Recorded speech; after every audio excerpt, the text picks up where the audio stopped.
নমস্কার, তোমরা দেখছো আমার চ্যানেল উইজডম সাহা। আমি সৃষ্টি। আজ আমি তোমাদের একটি কবিতা শোনাবো।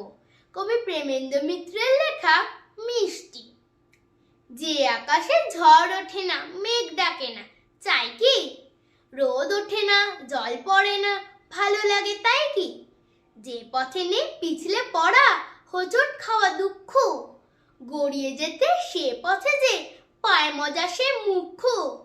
রাস্তা হোক না চড়াই ভাঙা, অনেক অনেক দূর, আকাশে থাক ঝড় বৃষ্টি আর কিছু রোদ্দুর, তাতেই হবে তাইতে চিবিয়ে খেতে হয় বলে এক মিষ্টি সবার